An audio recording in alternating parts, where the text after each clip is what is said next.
curtain of dust stretches across the night sky, blocking our view of 20% of the entire universe. Behind this wall, something enormous is pulling our galaxy through space at over 1 million miles per hour. We cannot see it. We have never photographed it, yet its gravity reaches across hundreds of millions of miles, dragging us toward an invisible destination. This is the zone of avoidance, and scientists just discovered what hides inside it. If you enjoy uncovering cosmic mysteries, hit that subscribe button. Prepare yourselves. We begin. Picture yourself standing on Earth, looking up at the stars. You assume you can see the entire universe spread before you. That assumption is wrong.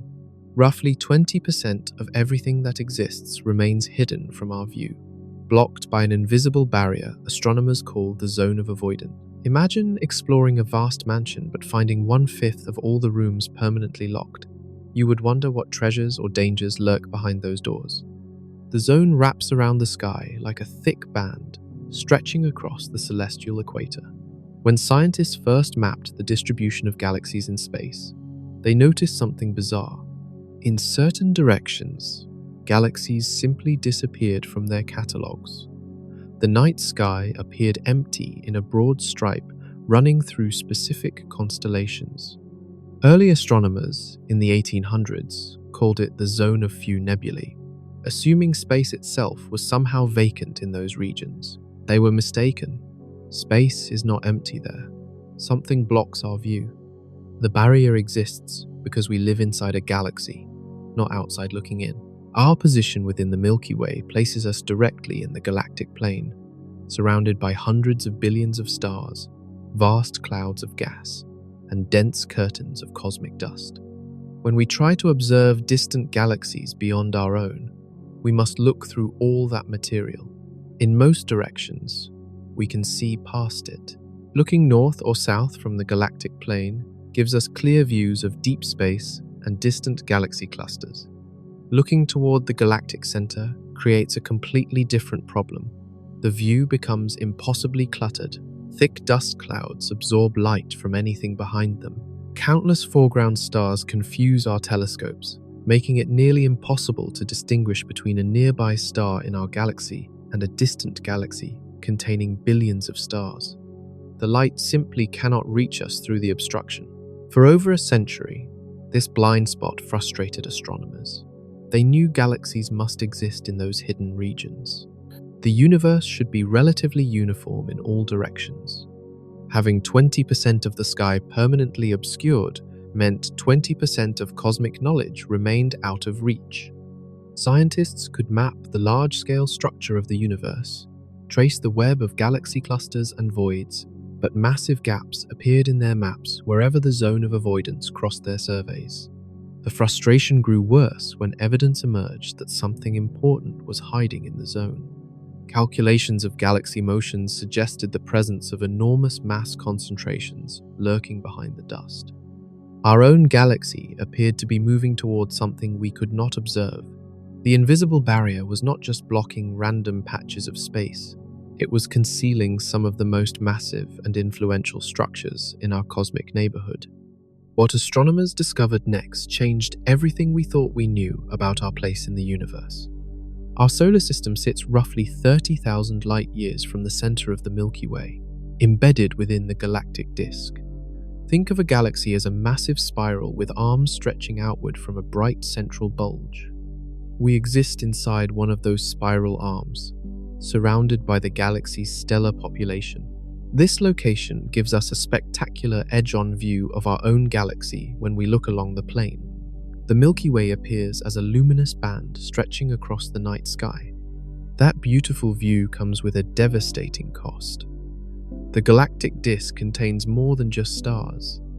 Vast clouds of dust particles, each smaller than a grain of sand, fill the space between stellar systems. These particles form from material ejected by dying stars, supernovae explosions, and stellar winds. Over billions of years, the dust accumulates into thick clouds that can stretch for hundreds or thousands of light years. Dust does something particularly troublesome to light. Instead of letting photons pass through cleanly, dust particles scatter and absorb them. The effect intensifies with shorter wavelengths. Blue and ultraviolet light get absorbed or scattered most efficiently, while red and infrared light penetrate somewhat better. This is why sunsets on Earth appear red. The atmosphere scatters blue light away, leaving the red wavelengths to reach our eyes. In space, the dust creates a similar but far more extreme effect. Looking through the galactic plane means looking through layer after layer of these obscuring clouds. Light from distant galaxies must traverse thousands of light years of dust-filled space before reaching our telescopes. Most of it never makes the journey. The photons get absorbed or scattered in random directions, lost in the cosmic fog. The problem intensifies near the galactic center. The bulge of our galaxy contains an incredibly dense concentration of stars, gas, and dust.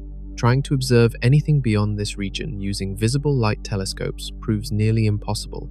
The view becomes so cluttered and obscured that even the brightest galaxies disappear from detection.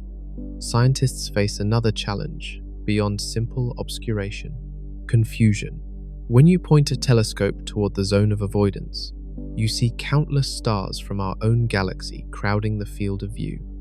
A faint, distant galaxy might appear in an image, but how do you distinguish it from the thousands of foreground stars also present?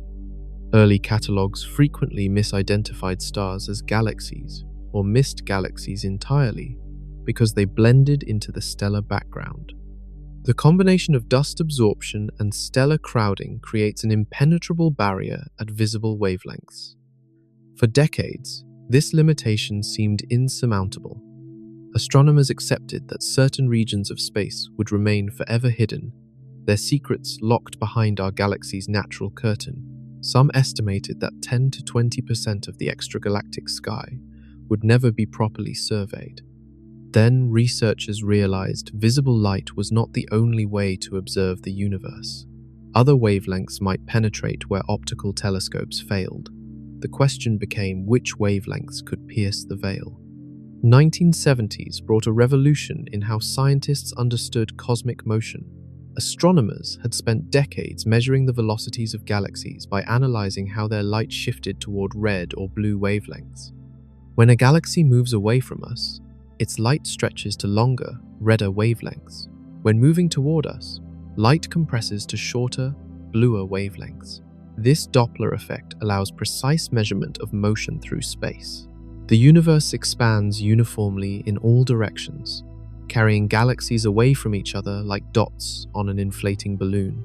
Every galaxy should show a redshift proportional to its distance. Nearby galaxies recede slowly, distant ones faster. This relationship, discovered decades earlier, suggested a smooth, predictable cosmic expansion. But measurements kept revealing anomalies.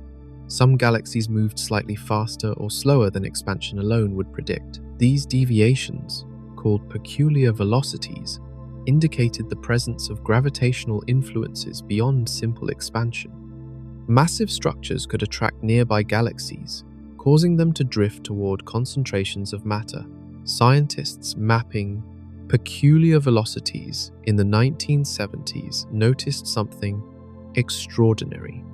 Our local group of galaxies, including the Milky Way, Andromeda, and dozens of smaller companions, was not simply riding along with cosmic expansion. The entire group appeared to be moving in a specific direction at incredible speed. The velocity reached 600 kilometers per second, or roughly 1,300,000 miles per hour. Something was pulling us, but what and where? Researchers traced the direction of motion. The results pointed toward a region of sky in the constellation Centaurus, deep within the zone of avoidance. Whatever was causing this enormous gravitational pull remained hidden behind the galactic plane. Scientists could measure its effect but could not see the source directly. Further observations revealed the scale of the phenomenon. The local group was not alone. Hundreds of nearby galaxies showed similar peculiar motions, all drifting in the same general direction. The Virgo cluster, a massive collection of over 1,000 galaxies located 50 million light-years away, also moved toward the mysterious region. Even more distant galaxy clusters showed the influence. The gravitational force required to move such enormous masses across such vast distances defied easy explanation. Calculations suggested the presence of tens of thousands of galaxies worth of mass concentrated in the hidden region. Some estimates placed the mass at 10 quadrillion times that of our entire solar system. In 1986, astronomer Alan Dressler gave this invisible gravitational monster a name. He called it the Great Attractor. The name captured both its nature and its mystery. This was an attractor, a concentration of mass pulling on everything around it through gravity. Yet it remained great in both size and elusiveness, hidden behind the cosmic curtain where telescopes could not reach. The discovery created a profound puzzle. One of the largest and most influential structures in our cosmic neighborhood remained completely invisible to observation. Scientists knew it existed because of what it did, not because they could see it. The Great Attractor became one of astronomy's most tantalizing mysteries. Understanding its nature would require new technologies and creative solutions. But first, researchers needed to understand why we could not see it in the first place. Right now, as you sit wherever you are racing through space at a speed that would horrify anyone who stopped to calculate it. Earth spins on its axis at roughly 1,000 miles per hour. Our planet orbits around our star at 67,000 miles per hour. Our entire solar system circles the galactic center at over 500,000 miles per hour. Every motion stacks on top of the previous one, carrying you through the cosmos at velocities your mind struggles to comprehend. Add one more layer to that motion. Our entire galaxy, along with thousands of others, is being dragged toward an unseen destination at 1,300,000 miles per hour.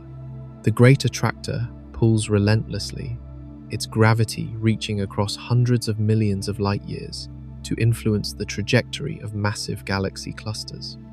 To understand the scale of this gravitational influence, consider what moves in response. The local group contains roughly 80 galaxies, including giants like the Milky Way and Andromeda. The total mass exceeds 1 trillion times that of our star. That entire structure drifts toward the Great Attractor like a leaf caught in a river current. The Virgo cluster dwarfs the local group. This massive collection contains over 2,000 galaxies and spans roughly 15 million light-years across. Its total mass reaches quadrillions of stellar masses. Yet even this titan responds to the gravitational call, moving toward the same hidden region. Beyond Virgo, dozens of other galaxy groups and clusters show similar motion. Scientists mapping these peculiar velocities discovered a vast region of space, spanning hundreds of millions of light-years, all flowing toward a common point. The pattern suggested something more complex than a single massive object. Multiple structures might be combining their gravitational pull, creating a region of enhanced density that attracts matter from all directions. Measurements of the cosmic microwave background radiation confirmed the motion. This faint radio glow fills the entire universe, left over from the Big Bang. When we move through this background radiation, it creates a slight temperature difference between the direction we are moving toward and the direction we are moving away from. Satellites detecting this temperature shift verified that our galaxy was indeed racing through space at the calculated velocity. The confirmation raised new questions. What could create such enormous gravitational pull? How massive must the structure be? And why did it concentrate in a region we could not observe? Early estimates suggested the Great Attractor contained mass equivalent to tens of thousands of galaxies. Later calculations refined this to roughly 10 quadrillion stellar masses, concentrated in a region perhaps 200 million light-years away. The numbers seemed almost impossible. Structures that large should be obvious, even at great distances. Galaxy clusters containing hundreds or thousands of members typically shine brilliantly, easy to detect across cosmic distances. Yet this monster remained invisible, hidden in the one direction where our view was most obscured. The cosmic curtain concealed one of the most influential gravitational structures in our region of the universe. Scientists knew they needed a way to see through the dust and starlight. They needed wavelengths that could penetrate the zone of avoidance. The solution would come from an unexpected direction, using light our eyes cannot perceive. Imagine knowing something exists but never being able to see it. You detect its influence everywhere you look. You measure its effects with precision. You calculate its location with confidence. Yet the object itself remains permanently hidden from view. This describes the Great Attractor, one of astronomy's most frustrating discoveries. The location sits in the direction of the constellations Centaurus and Triangulum Australe, roughly 200 to 250 million light-years from Earth. This places it directly behind the densest part of our galactic plane, in the deepest part of the zone of avoidance. The timing could not be worse. If the Great Attractor had appeared in any other direction, telescopes would have mapped it decades ago. Instead, scientists must work like detectives, investigating a crime scene without being able to examine the scene directly. They gather indirect evidence from surrounding areas. They measure how nearby structures respond to the invisible influence. They build models and simulations to predict what the hidden region must contain. The gravitational effects extend across enormous distances. Galaxies up to 400 million light-years away show motion consistent with attraction toward this region. The sphere of influence encompasses thousands of galaxy groups and clusters, all responding to the same gravitational call. Mapping these motions creates a three-dimensional picture of how mass flows through space, converging on the hidden zone. Scientists discovered that the Great Attractor is not a single object, like a giant galaxy or black hole. Instead, it represents a region of enhanced mass density, a concentration of galaxy clusters bound together by gravity. Think of it as a dense knot in the cosmic web, a place where multiple filaments of galaxies intersect and pile up. The mystery deepened when researchers realized the Great Attractor might not even be the ultimate source of motion. Further analysis suggested something even larger might be pulling on the Great Attractor itself. A more distant structure, called the Shapley supercluster, lies beyond the Great Attractor at a distance of 650 million light-years. This even more massive collection of galaxies might be the true source of the gravitational flow. The relationship between these structures creates a hierarchy of attraction. Small galaxies fall toward larger galaxy groups. Groups fall toward clusters. Clusters fall toward superclusters. Each level of structure pulls on the levels below it, creating a cascade of motion that extends across hundreds of millions of light-years. Our galaxy sits at the bottom of this gravitational cascade, responding to pulls from multiple directions. The Great Attractor exerts the strongest influence on our local motion. But the Shapley supercluster, despite being much farther away, adds its own contribution. The combined effect determines our ultimate trajectory through space. For decades, the Great Attractor remained a ghost, defined by its gravitational fingerprint rather than direct observation. Scientists could point to where it should be. They could estimate its mass and extent. They could predict how it should influence nearby galaxies, but they could not see the galaxies it contained or verify their predictions through direct imaging. The breakthrough would require abandoning visible light entirely. Astronomers needed to look at the universe through different eyes. Light behaves differently depending on its wavelength. The rainbow of colors we see represents only a tiny fraction of the electromagnetic spectrum. Shorter wavelengths include ultraviolet, X-rays, and gamma rays. Longer wavelengths include infrared, microwaves, and radio waves. Each wavelength interacts with matter in unique ways.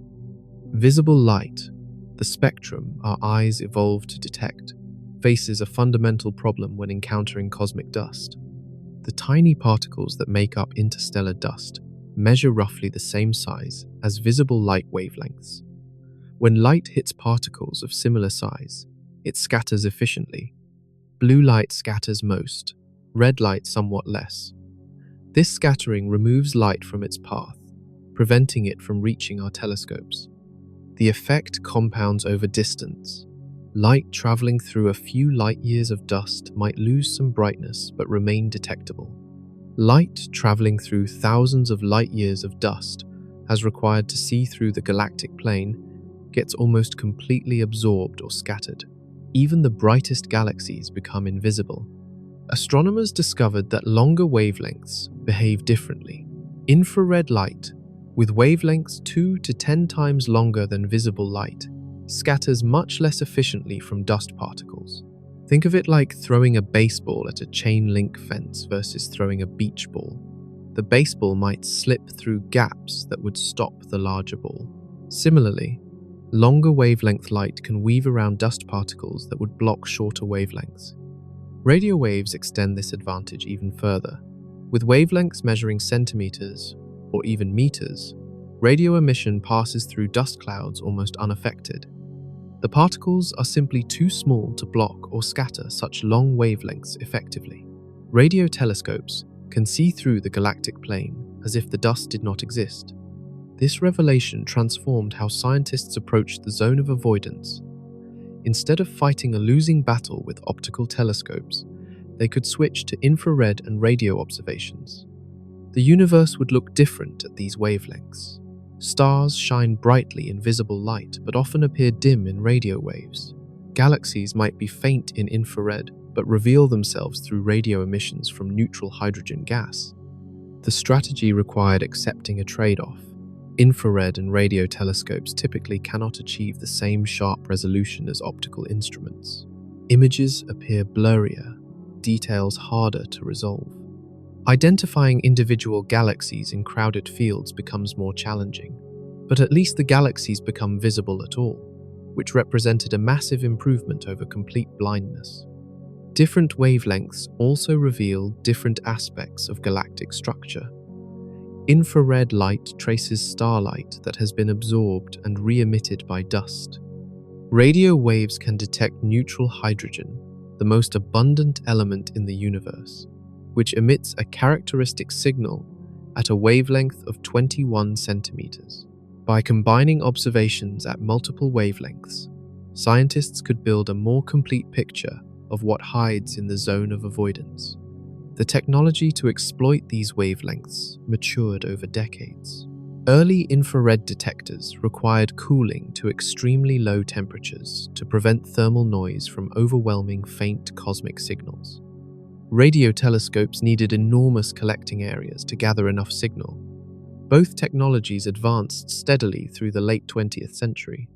By the 1980s and 90s, surveys using infrared and radio wavelengths began revealing galaxies in regions previously thought empty. The first discoveries confirmed what scientists suspected. The zone of avoidance was not empty at all. Radio astronomy revolutionized our ability to probe the hidden universe. While optical telescopes struggled to penetrate even modest amounts of dust, radio telescopes could observe straight through the thickest parts of the galactic plane. The technique relies on detecting natural radio emissions from cosmic sources, particularly the signal from neutral hydrogen atoms. Hydrogen, the simplest and most abundant element in the universe, exists throughout galaxies in both atomic and molecular forms. Neutral atomic hydrogen consists of one proton and one electron. Under specific conditions, the electron can flip its spin direction, releasing a tiny amount of energy in the form of a radio photon with a wavelength of precisely 21 centimeters. Individual atoms flip rarely, perhaps once every 10 million years. But galaxies contain billions upon billions upon billions of hydrogen atoms. With so many atoms present, the collective emission becomes easily detectable by sensitive radio telescopes. The 21 centimeter line appears bright and clear in radio spectra, providing a reliable way to find galaxies even when their starlight remains hidden. The technique works because radio waves ignore dust completely. A galaxy might be invisible in optical wavelengths, completely obscured by intervening material, yet shine brilliantly at radio frequencies. Its hydrogen emission passes through thousands of light-years of dust without attenuation, arriving at our telescopes as clearly as if no obstruction existed. Radio observations provide another crucial advantage. The frequency of the detected signal reveals the galaxy's velocity. When a galaxy moves away from us, its radio emission shifts to slightly lower frequencies, just as visible light shifts toward red. When moving toward us, frequencies shift higher. This Doppler shift allows precise measurement of how fast each galaxy moves and in what direction. By the 1990s, several radio surveys began systematically mapping the zone of avoidance. The Parkes Radio Telescope in Australia conducted extensive searches, scanning the southern sky for hydrogen emission. The surveys detected hundreds of galaxies never before catalogued, filling in gaps where optical surveys found nothing. Each detection provided crucial information. The position told where the galaxy sits in the sky. The radio brightness indicated how much neutral hydrogen it contains. The frequency shift revealed its velocity and distance. Together, these measurements allowed scientists to map the three-dimensional structure of the hidden universe. The data revealed something extraordinary. The zone of avoidance was not randomly filled with scattered galaxies. Instead, clear patterns emerged, galaxies clustered together in groups and walls, just as they do in better studied regions of the sky. Filamentary structures stretched across the hidden zone, connecting to known structures on either side of the galactic plane. Most importantly, radio observations began revealing what lurked in the direction of the Great Attractor. Multiple galaxy clusters appeared in the data, concentrated in exactly the region where calculations predicted massive structures must exist. The Norma cluster emerged as one of the closest and most prominent structures in that direction, sitting roughly 200 million light-years away. Radio astronomy could not solve every problem. The resolution remained limited compared to optical imaging. Identifying individual galaxies in extremely crowded fields still proved challenging. Some regions remained too heavily obscured even for radio waves, but the technique provided the first real breakthrough in mapping the zone of avoidance. Scientists realized they needed to combine radio observations with another powerful tool. Infrared surveys would provide complementary data, revealing different aspects of the hidden galaxies. Infrared astronomy opened another window into the zone of avoidance, providing capabilities radio telescopes could not match. While radio waves excel at detecting hydrogen gas, infrared light traces the stars themselves. Galaxies emit copious infrared radiation, making them bright targets for properly equipped telescopes. The infrared spectrum spans wavelengths from just beyond visible red light up to the edge of microwave radiation. Near-infrared, with wavelengths around 1 to 5 microns, penetrates dust reasonably well while still revealing stellar populations. Mid-infrared extends from 5 to 30 microns, showing warmer dust and star-forming regions. Far infrared reaches even longer wavelengths, detecting the coldest dust in galaxies. Early infrared surveys used relatively simple detectors, producing catalogues of bright infrared sources across the sky. The Infrared Astronomical Satellite, launched in 1983, mapped the entire sky at infrared wavelengths for the first time. Its catalogue contained hundreds of thousands of sources, including many galaxies hidden in the zone of avoidance. Scientists developed techniques to distinguish galaxies from stars in infrared catalogues. Stars and galaxies emit infrared light with different spectral characteristics. By comparing brightness at multiple infrared wavelengths, researchers could identify which sources were likely distant galaxies rather than foreground stars. This color selection method proved remarkably effective. The 2-micron all-sky survey, conducted between 1997 and 2001, provided a quantum leap in sensitivity and coverage. Using dedicated telescopes in Arizona and Chile, the survey mapped 99.998% of the celestial sphere in 3 near-infrared bands. The resulting catalogue contained over 300 million sources, including hundreds of thousands of galaxies. For the zone of avoidance, this survey proved transformative. regions that appeared nearly empty in optical catalogues suddenly revealed rich populations of galaxies. The survey detected galaxies as faint as 13th magnitude at infrared wavelengths, corresponding to fairly distant systems. While not as deep as the best optical surveys in clear regions of sky, it represented enormous progress for obscured regions. More recent surveys pushed even deeper. The Vista Variables Survey, using a large infrared telescope in Chile, began mapping the galactic plane in unprecedented detail, starting in 2010. This survey specifically targeted regions most heavily obscured by dust, using long exposure times to detect faint galaxies invisible to any previous survey. The Vista survey produced catalogues containing over 170,000 galaxies in the zone of avoidance, the vast majority identified for the first time. The data revealed intricate structure hidden behind the galactic plane. Galaxy clusters, walls, and filaments appeared in regions previously thought impenetrable. Combining infrared and radio observations provided powerful synergy. Radio telescopes detected the neutral hydrogen, revealing velocity and gas content. Infrared telescopes imaged the stellar populations, showing the overall structure and mass. Together, they painted a comprehensive picture of hidden galaxies. The James Webb Space Telescope, launched in 2021, brought unprecedented infrared capabilities to the problem, operating at longer mid-infrared wavelengths and achieving much higher resolution than previous infrared missions. This telescope can detect extremely faint and distant galaxies, even through heavy obscuration. Early observations demonstrated its power, revealing structure in the zone of avoidance with clarity never before achieved. Despite these advances, challenges remain. Even infrared light cannot penetrate the very densest dust clouds. Some regions near the galactic center remain essentially opaque at all wavelengths except radio. But the combination of infrared and radio astronomy has opened roughly 90% of the previously hidden sky to observation. The first major discovery using these techniques came decades ago, revealing two giant galaxies hiding in plain sight. Italian astronomer Paolo Maffei made a discovery in 1968 that shocked the astronomical community.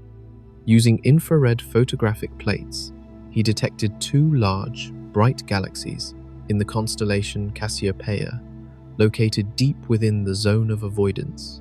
These galaxies were massive, luminous, and close to us cosmically speaking, yet they had escaped detection for centuries of optical astronomy. The discovery revealed how completely dust could hide even nearby giant galaxies. Maffei 1 and Maffei 2, as they became known, sit roughly 10 million light-years from Earth. At this distance, they rank among our closest galactic neighbors, comparable to famous galaxies like Andromeda. Yet optical telescopes saw almost nothing at their locations. The intervening dust absorbed and scattered their starlight so completely that they appeared as faint, nondescript smudges, if they appeared at all. Infrared photography revealed their true nature. Maffei 1 appeared as a massive elliptical galaxy, one of the largest in our cosmic neighborhood. Its total mass exceeded 100 billion stellar masses, making it a true giant. Maffei 2 showed the structure of a barred spiral galaxy, with distinctive arms winding outward from a central elongated bulge. The discovery proved several important points. First, major structures could indeed hide in the zone of avoidance, remaining undetected despite their size and proximity. Second, infrared observations could reveal these hidden structures effectively. Third, existing catalogues of nearby galaxies were incomplete, potentially missing significant objects in obscured regions. Follow-up observations studied both galaxies in detail. Spectroscopy confirmed their distances and revealed their motion through space. Maffei 1 moves toward us at roughly 66 kilometers per second, while Maffei 2 recedes at roughly 80 kilometers per second. Both galaxies show evidence of past interactions with companions, having disrupted satellite galaxies orbiting them. Scientists debated whether the Maffei galaxies belonged to the local group, the cluster of roughly 80 galaxies, including our own Milky Way and Andromeda. Their distances placed them near the boundary of this group. Some researchers argued they should be considered members, while others suggested they formed part of a separate nearby cluster. The question highlighted how incomplete our understanding remained even of our immediate cosmic neighborhood. The Maffei discoveries inspired new systematic searches for hidden galaxies using infrared techniques. If two giant galaxies could hide undetected so close to home, what else might lurk in the zone of avoidance? The next decades saw increasing effort devoted to infrared surveys of obscured regions, gradually filling in the gaps in our cosmic maps. Improved infrared technology enabled detection of fainter and more distant galaxies. Each advance revealed more hidden structure. By the 2000s, catalogs contained thousands of galaxies in regions previously thought empty. The zone of avoidance transformed from an impenetrable barrier to a challenging but tractable observational problem. However, the Maffei galaxies represented just the beginning. Much larger structures awaited discovery, hiding behind even thicker curtains of dust. These structures would prove critical to understanding the large-scale organization of the universe and the mysterious motion of our local group toward the Great Attractor.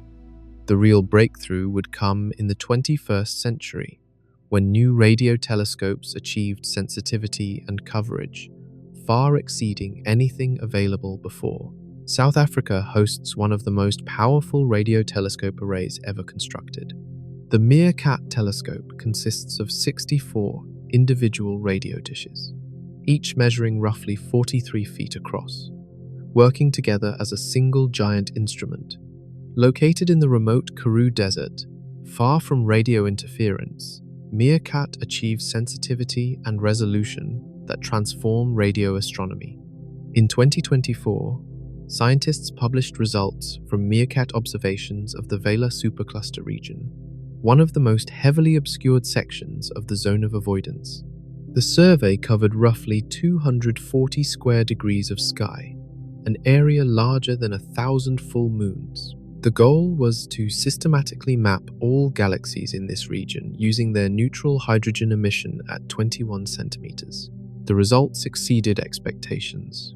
Meerkat detected 719 galaxies in the survey area. Less than one-third of these galaxies had been previously known from any survey at any wavelength. The majority, over 500 galaxies, appeared in astronomical catalogs for the first time. Each detection provided crucial information about position, velocity, and gas content. The data revealed intricate cosmic structure hidden behind the galactic plane. Galaxies clustered into dense groups and spread along filamentary structures. Voids appeared where galaxy density dropped below average. Walls of galaxies stretched across tens of millions of light-years, connecting previously known structures on either side of the zone of avoidance. Most dramatically, the observations confirmed the existence and scale of the Vela supercluster itself. This enormous structure, first suspected from earlier partial surveys, emerged clearly in the Meerkat data. The supercluster extends across roughly 25 by 20 degrees of sky and sits approximately 870 million light-years away. Its total mass exceeds 1,000 times that of our entire galaxy.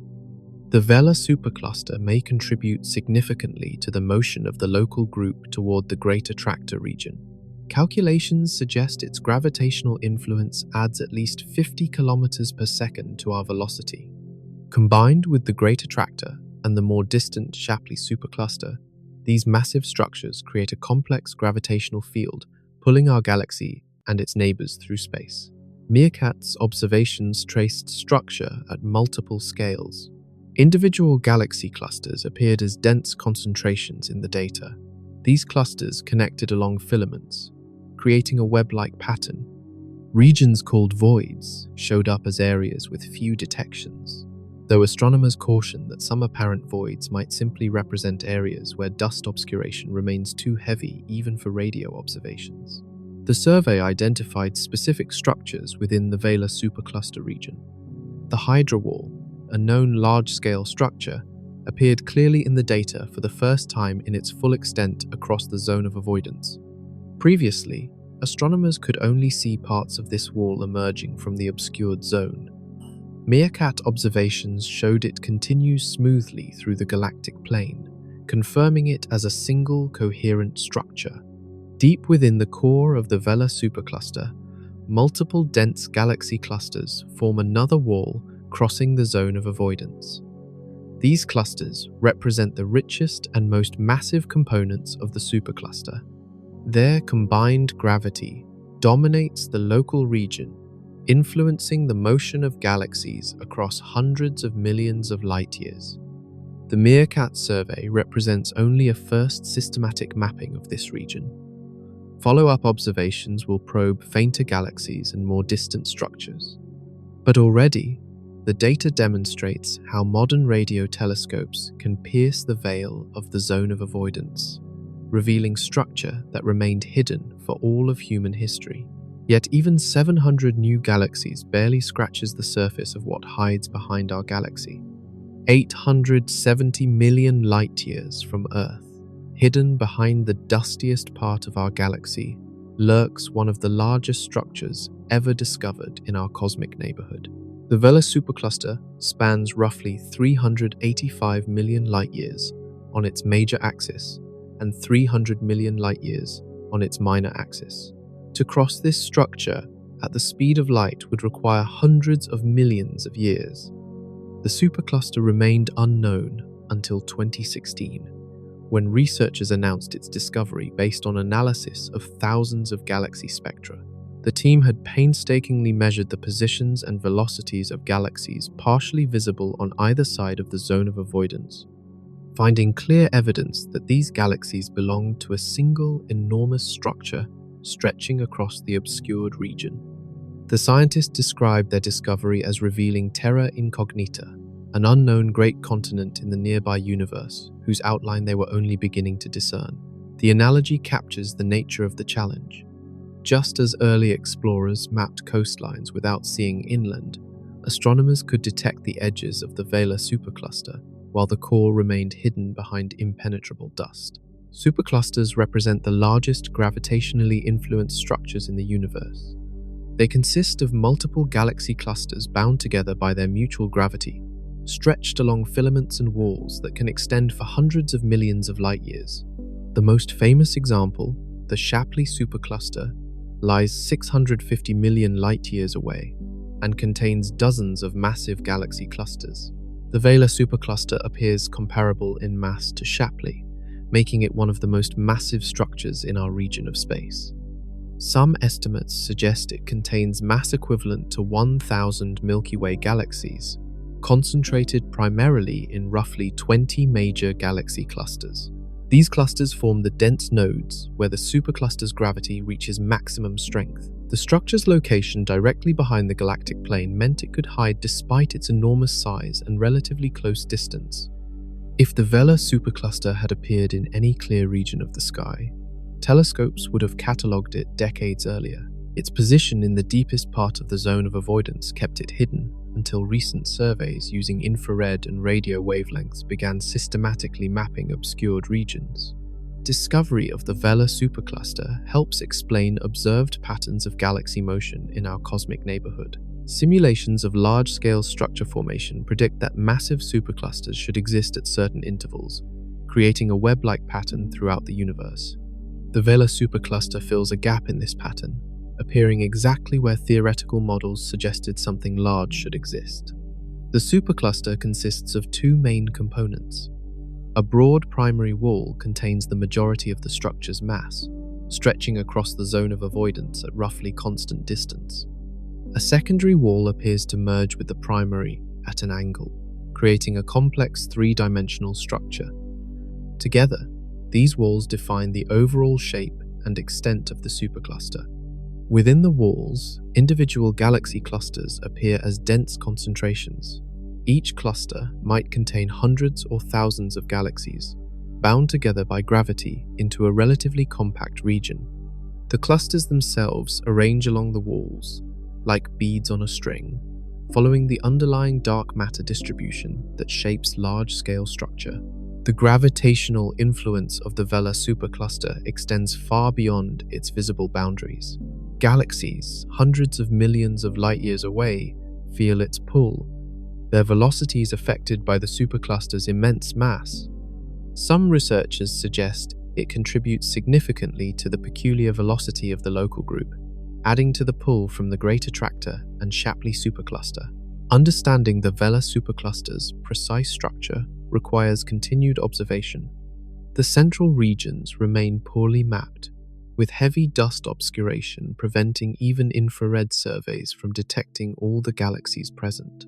Future observations with more sensitive instruments will gradually fill in the remaining gaps. But how do scientists actually detect galaxies they cannot see directly? Galaxies betray their presence through the radio whisper of hydrogen atoms. Even when every other wavelength of light gets blocked by dust, this signature emission penetrates cleanly, carrying information across hundreds of millions of light-years to waiting telescopes. The process begins at the atomic level. A neutral hydrogen atom consists of a single proton orbited by a single electron. Both particles possess a property called spin, which creates a tiny magnetic field. The proton's magnetic field and the electron's magnetic field can align in two different configurations. Parallel alignment contains slightly more energy than anti-parallel alignment. Occasionally, an atom in the higher energy state spontaneously flips to the lower energy configuration. When this happens, the atom releases the excess energy as a photon of radio emission. The wavelength measures precisely 21.1 centimeters, determined by the exact energy difference between the two states. Individual transitions occur rarely. A typical hydrogen atom might wait 10 million years before experiencing a spontaneous flip, but galaxies contain hydrogen in quantities that make terrestrial numbers seem insignificant. A typical spiral galaxy holds hydrogen gas totaling billions of stellar masses, distributed in a disk extending well beyond the visible stars. With so many atoms present, the collective emission becomes substantial. Billions upon billions of hydrogen atoms flip every second, creating a steady stream of 21-centimeter photons. Radio telescopes detect this emission as a bright spectral line, easy to distinguish from background noise. The intensity of the emission reveals how much neutral hydrogen the galaxy contains. Bright emission indicates abundant gas, typical of actively star-forming spiral galaxies. Faint emission suggests less gas, common in elliptical galaxies that exhausted their fuel long ago.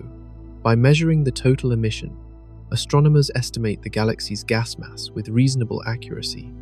The frequency of the detected emission reveals even more information. If a galaxy moves toward us, the Doppler effect shifts its radio emission to slightly higher frequencies, compressing the wavelengths. If moving away, the emission shifts to lower frequencies, stretching the wavelengths. The magnitude of this shift precisely indicates the galaxy's velocity along our line of sight. Distance follows from velocity through a relationship called Hubble's law. Galaxies farther from us recede faster due to cosmic expansion.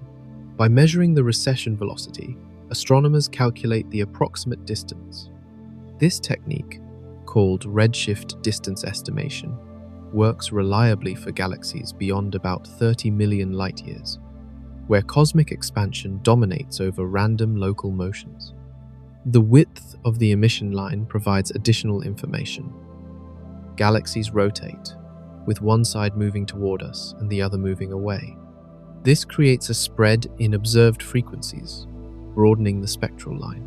Fast-rotating galaxies show broad lines, while slow rotators show narrow lines. The relationship between rotation speed and galaxy mass allows estimation of total mass, including dark matter. Modern radio telescopes detect hydrogen emission from galaxies billions of light-years away, though the zone of avoidance surveys focus on closer targets. The Meerkat observations that revealed 719 galaxies in the Vela region detected signals that had traveled for hundreds of millions of years. carrying information about galaxies that existed when Earth was vastly younger than today. The technique faces limitations in certain situations. Galaxies must contain neutral hydrogen to be detectable. Elliptical galaxies, which converted most of their gas to stars long ago, often appear faint or invisible in hydrogen surveys. Very distant galaxies show red-shifted emission that falls outside the frequency range radio telescopes observe. Heavy dust can sometimes absorb even radio waves if thick enough. Despite these limitations, hydrogen emission mapping revolutionized our ability to study the zone of avoidance. The technique provides the only reliable way to systematically survey the most heavily obscured regions, detecting galaxies that remain invisible at every other wavelength. The data from these surveys requires careful analysis to distinguish real galaxies from instrumental artifacts and interference. Studying invisible structures requires indirect techniques and clever inference. Scientists cannot point a telescope at the Great Attractor and photograph it like they might image a distant quasar or nearby nebula. Instead, they must deduce its properties from how it affects surrounding space. The primary method involves mapping galaxy velocities across a large region. Each galaxy moves through space with a total velocity that combines cosmic expansion with local gravitational effects. By measuring many galaxies' velocities and comparing them to the motion expected from expansion alone, researchers identify regions where gravity pulls galaxies toward mass concentrations. Think of it like detecting a whirlpool by watching leaves floating on water. You cannot see the underlying current directly, but the motion of floating objects reveals where water swirls and flows. Similarly, galaxies act as tracers, their motions revealing the underlying gravitational field. The measurements require spectroscopy, analyzing light to determine precise velocities. When astronomers observe a galaxy's spectrum, they see characteristic patterns of emission and absorption at specific wavelengths. These patterns depend on which elements compose the galaxy's stars and gas. Hydrogen, helium, oxygen, and other elements each create unique spectral signatures. If the galaxy moves relative to us, all these spectral features shift together by an amount proportional to the velocity. Moving away causes a red shift toward longer wavelengths. Moving toward us causes a blue shift toward shorter wavelengths. By measuring how much the patterns shift from their rest positions, astronomers calculate the galaxy's radial velocity with precision approaching a few kilometers per second. Gathering velocities for thousands of galaxies creates a three-dimensional map of motion. Each measurement adds one data point, showing how one galaxy moves at one location. Combining thousands of measurements reveals large-scale patterns. Regions where galaxies converge indicate mass concentrations pulling them together. Regions where galaxies diverge suggest voids pushing them apart. For regions behind the zone of avoidance, scientists cannot measure velocities of galaxies in the obscured zone itself. Instead, they measure galaxies around the edges and infer what must exist in the middle. If galaxies on all sides of an obscured region move toward it, something massive must lurk in the hidden area. Computer simulations help interpret the observations. Researchers build models of the universe containing virtual galaxies subject to gravity. They let these simulations evolve forward in time, watching how structure forms and galaxies move in response to mass distributions.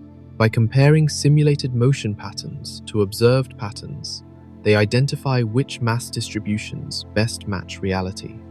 This technique successfully revealed the Great Attractor's approximate location and mass despite the structure itself remaining invisible at optical wavelengths.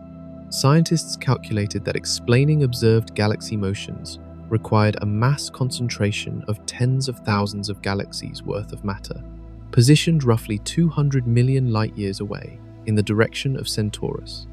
Later infrared and radio observations confirmed these predictions, detecting galaxy clusters in exactly the predicted location. The Norma cluster appeared as one of the nearest and most prominent structures in the Great Attractor region, matching the predicted position and mass.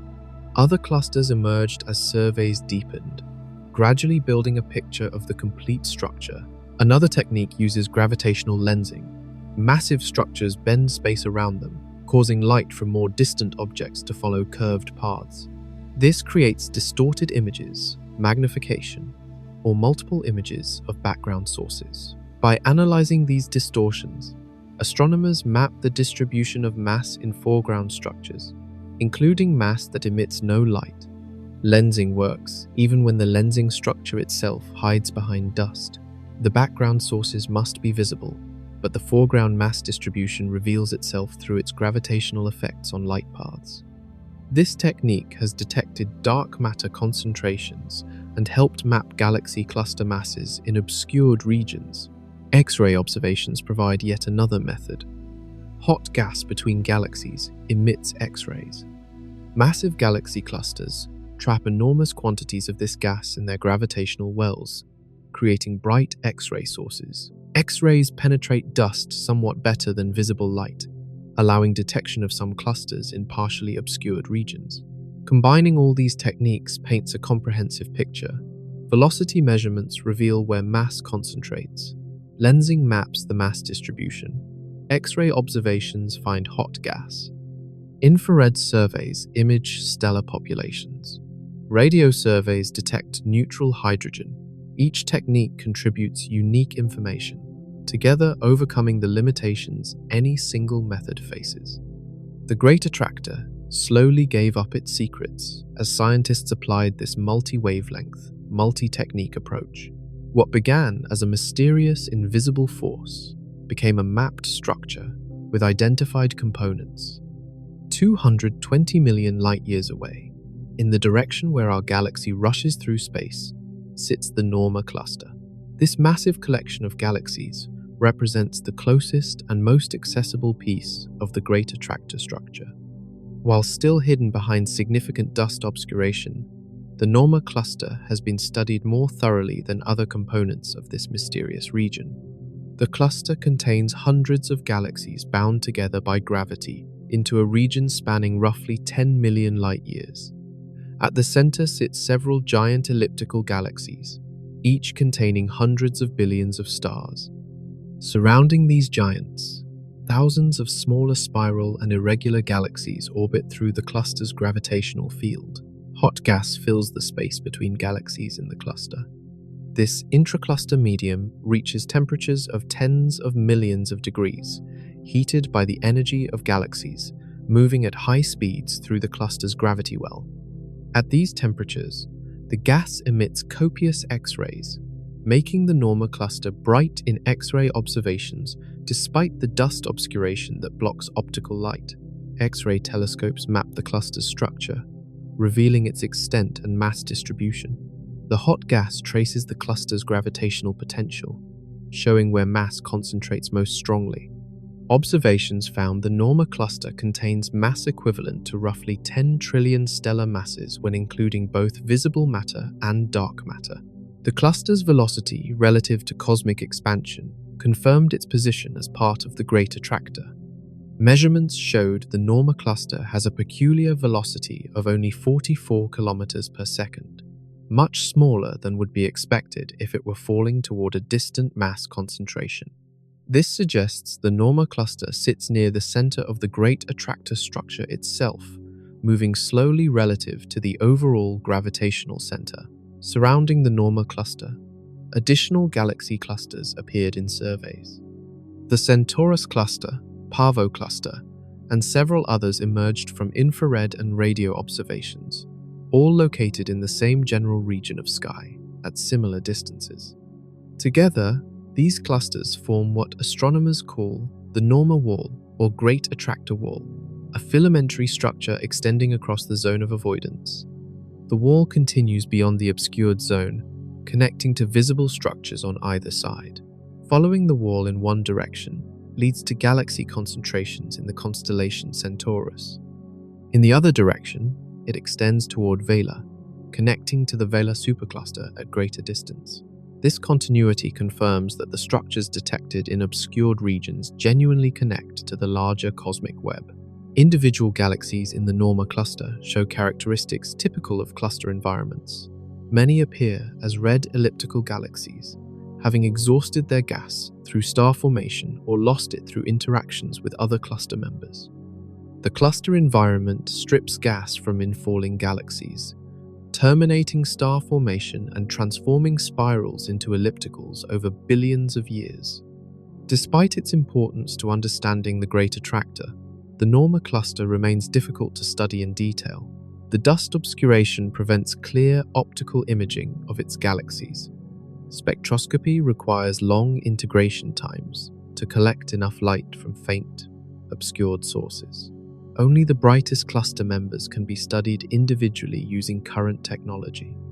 The cluster's location deep in the zone of avoidance means it receives less attention than famous clusters like Coma or Virgo, which sit in clear regions of sky and have been studied extensively.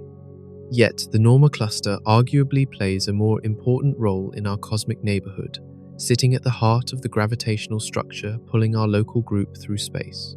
Future observations with more powerful infrared telescopes will gradually reveal more about the Norma cluster and its neighbors. The James Webb Space Telescope can image individual galaxies in the cluster, studying their structures and stellar populations. Next-generation radio arrays will map neutral hydrogen throughout the region, tracing gas distributions and galaxy masses. Understanding the Norma cluster helps solve the Great Attractor mystery, but the story extends far beyond this single structure. In 2014, astronomers announced a discovery that rewrote our cosmic address.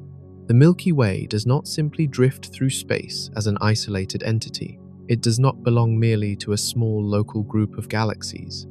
We exist as one tiny component of an enormous supercluster containing over 100,000 galaxies, stretching across 500 million light-years of space.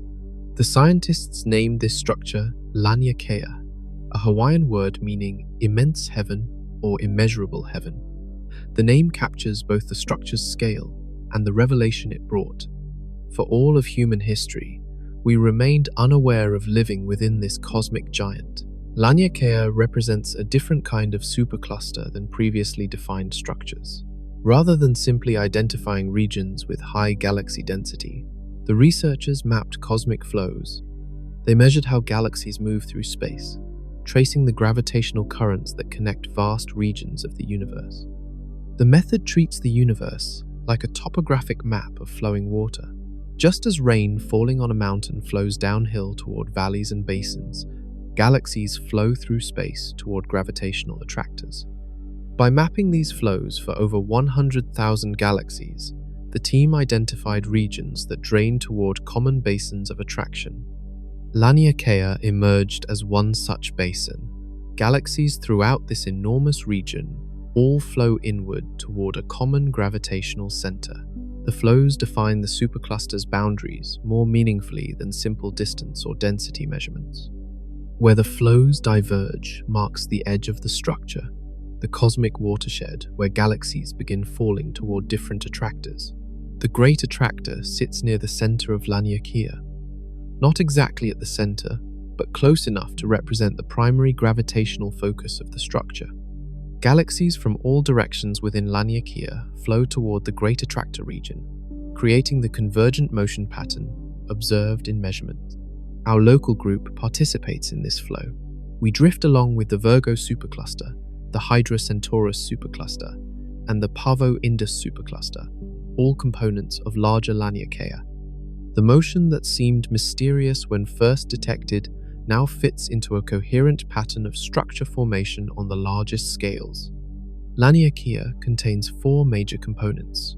The Virgo supercluster, which includes our local group, forms one arm extending outward from the center. The Hydra Centaurus supercluster, containing the Great Attractor, forms the central region.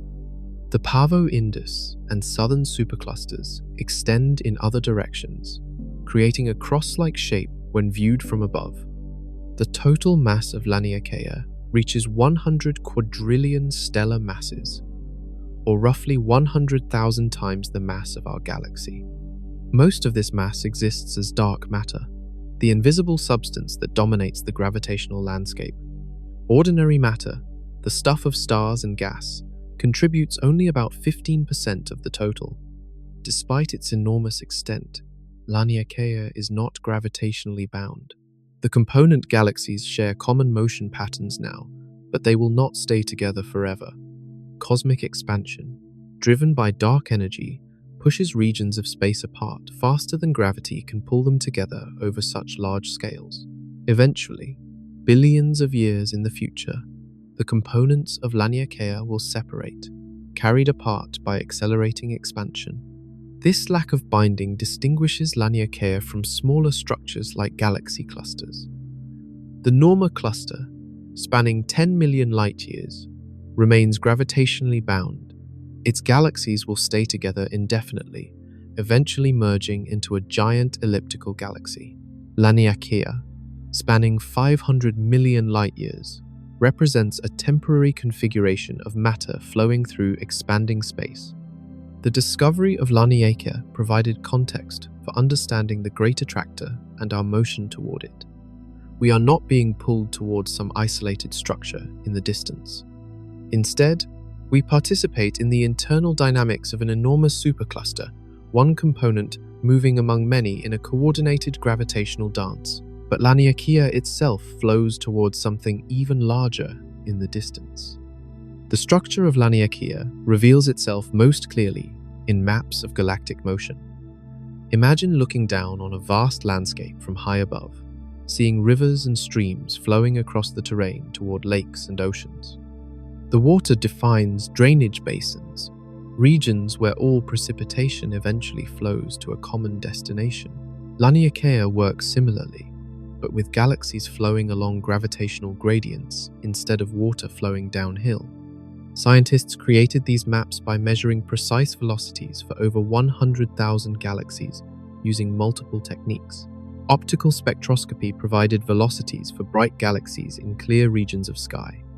Radio observations added velocities for gas-rich spirals, including many in the zone of avoidance. Distance measurements using various techniques allowed researchers to separate the velocity caused by cosmic expansion from the peculiar velocity caused by gravitational attraction. The resulting velocity field shows remarkable organization. Galaxies do not move randomly through space. Clear patterns emerge, with flows converging toward density peaks and diverging away from voids. Filaments appear as regions where flows align along common paths, feeding matter into clusters and superclusters. Within Laniakea, several major flows converge toward the Great Attractor region. The local group approaches from one direction, moving at 600 kilometers per second. The Virgo cluster approaches from a different angle, adding its own substantial mass to the inflow.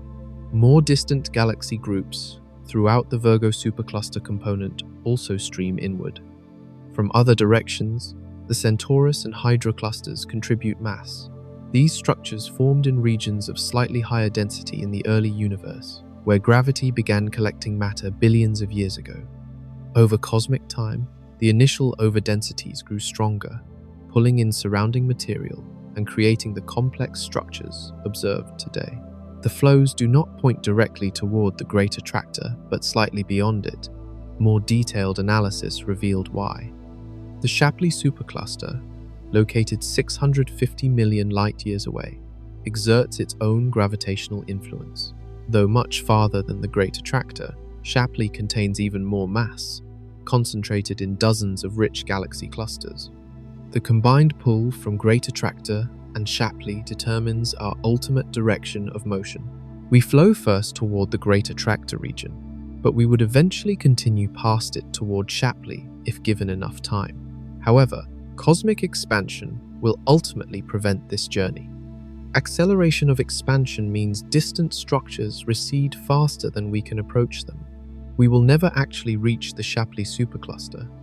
The velocity field also reveals the boundaries of Laniakea. Where flows begin diverging away from the Great Attractor region marks the edge of the supercluster's influence. Beyond these boundaries, galaxies fall toward different attractors, belonging to different superclusters in the cosmic web. One boundary separates Laniakea from the Perseus-Pisces supercluster, a large structure located in a different direction. Galaxies on our side of this boundary flow toward the Great Attractor. Galaxies on the far side flow toward the Perseus-Pisces region. The boundary represents a cosmic watershed, analogous to a mountain ridge that separates river basins on Earth. Another boundary separates Laniakea from the Coma supercluster. This boundary runs through the relatively nearby Virgo region, placing some galaxy groups in Laniakea and others in the Coma structure. The exact position of the boundary depends on detailed velocity measurements and remains somewhat uncertain. The full extent of Laniakea emerged only after combining data from multiple surveys spanning decades. Early galaxy catalogues provided positions but lacked reliable distances. Later, redshift surveys added velocity information. Modern large-scale structure surveys combined positions, velocities, and distances for hundreds of thousands of galaxies, finally enabling comprehensive mapping of cosmic flows. The maps revealed something profound. Structure in the universe organizes hierarchically across multiple scales. Stars cluster into galaxies. Galaxies cluster into groups and clusters. Clusters line up along filaments and walls. These structures drain into superclusters like Laniakea, and even superclusters connect into larger-scale patterns that hint at organization on truly cosmic scales. Understanding this hierarchy transformed our perspective on the universe. For most of human history, understanding our cosmic location meant knowing only that Earth orbited the central star of our solar system. The Copernican revolution placed us in orbit rather than at the center, a humbling but incomplete picture. 20th century astronomy expanded our address. We learned that our stellar system belongs to the Milky Way galaxy, one among billions scattered through space. We discovered our location within that galaxy, about 30,000 light-years from the center in a minor spiral arm. We identified our galaxy's membership in the local group, a collection of roughly 80 galaxies bound together by gravity. The discovery of Laniakea added another level to our cosmic address, revealing that even the local group represents just one small component of a much vaster structure. Writing our full cosmic address now requires listing multiple nested levels of organization, each larger than the last. The complete address reads something like this: Planet Earth, third planet orbiting a medium-aged star, located in the Orion arm of the Milky Way galaxy, member of the local group of galaxies, component of the Virgo supercluster, belonging to the Laniakea supercluster, flowing toward the Shapley concentration in the even larger scale structure of the cosmic web. Each level of this address connects us to larger communities of matter. Earth belongs to a solar system bound by one star's gravity. That system belongs to a galaxy bound by hundreds of billions of stars worth of gravity. The galaxy belongs to a group, the group to a supercluster, the supercluster to a super-supercluster, each transition jumping scales by factors of hundreds or thousands. The discovery also clarified why earlier attempts to define our local supercluster had proven confusing. The traditional Virgo supercluster, defined by simple proximity to the Virgo cluster, did not represent a coherent gravitational structure. Galaxies assigned to this supercluster did not all share common motion or history. Some fell toward Virgo, while others moved in different directions. Laniakea corrects this by defining membership based on gravitational flow rather than simple distance. Every galaxy in Laniakea shares a common destiny, at least in the short term on cosmic timescales. They all flow toward the same gravitational basin, participating in the same large-scale motion patterns. This redefinition affects roughly 400,000 galaxies within 500 million light-years of Earth. All now belong to Laniakea by the flow-based definition. The structure contains 4 major subclusters, plus numerous smaller concentrations, all connected through their shared motion toward the Great Attractor region. Understanding our place in Laniakea helps explain observations that seemed puzzling before. The motion of the local group toward the Great Attractor no longer appears anomalous, but instead fits naturally as part of the supercluster's internal dynamics. The Virgo cluster's motion in a similar direction makes sense as another component of the same flow. Even distant structures within Laniakea show consistent patterns of motion toward the common center. The discovery raises questions about what lies beyond Laniakea. If our supercluster flows toward the Shapley concentration, what defines the even larger structure containing both? Do superclusters organize into superclusters with their own coherent motion patterns? How many levels of hierarchy exist before reaching the scale where cosmic expansion dominates over gravitational attraction? Current observations suggest at least one more level of organization. The Shapley concentration appears to be the center of an even larger structure, sometimes called the Shapley attractor, which influences motion across 1 billion light-years.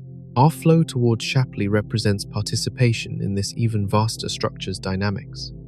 Eventually, however, the hierarchy must end. At scales above roughly 1 billion light-years, cosmic expansion overpowers gravity. Structures cannot form or maintain coherent motion when space expands faster than gravity can pull matter together. The observable universe contains hints of structure at very large scales, but these represent frozen patterns from the early universe rather than gravitationally bound systems. Our cosmic address now extends to the scale where gravity's influence fades and expansion takes over. We belong to structures spanning hundreds of millions of light-years, flowing through space as part of cosmic motions that will continue for billions of years before expansion ultimately wins and tears even superclusters apart. The Great Attractor, once mysterious, now fits into this comprehensive picture as one gravitational center among many in the hierarchical cosmic web. 650 million light-years beyond the Great Attractor, something even more massive dominates the gravitational landscape. The Shapley supercluster dwarfs everything in our cosmic neighborhood, containing mass equivalent to millions upon millions of galaxies concentrated into a relatively compact region. If the Great Attractor pulls us with noticeable force, Shapley pulls with overwhelming power. Discovered in the 1980s, the Shapley supercluster initially appeared as an unusual concentration of galaxy clusters in the constellation Centaurus. Astronomers found over 24 massive clusters packed into a region spanning just a few 100 million light-years. Each cluster contained hundreds or thousands of galaxies, and together they formed the richest concentration of matter known in the nearby universe. Unlike the Great Attractor, Shapley sits just outside the zone of avoidance.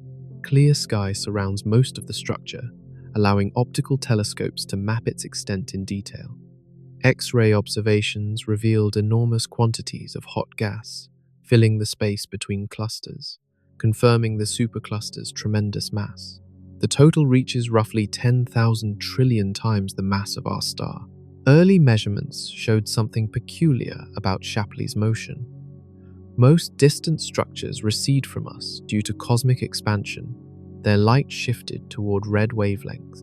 Shapley shows a smaller redshift than expected for its distance, suggesting it moves slightly toward us rather than purely receding. This indicates gravitational attraction between Shapley and our region of space. Further analysis revealed that Shapley influences galaxy motions across vast distances. Structures up to 800 million light-years away show velocities consistent with attraction toward Shapley. The sphere of influence extends far beyond the supercluster's visible boundaries, reaching across significant fractions of the observable universe. Detailed velocity mapping demonstrated that Shapley, not the Great Attractor, represents the ultimate source of our peculiar motion. The Great Attractor itself falls toward Shapley, pulled by the more distant structure's superior mass. We fall toward the Great Attractor, which falls toward Shapley, creating a cascade of gravitational attraction extending across hundreds of millions of light-years. Think of it as a hierarchy of gravitational wells. Small streams flow into rivers. Rivers flow into larger rivers. Those flow into oceans. Similarly, galaxy groups fall into clusters. Clusters fall into the Great Attractor region.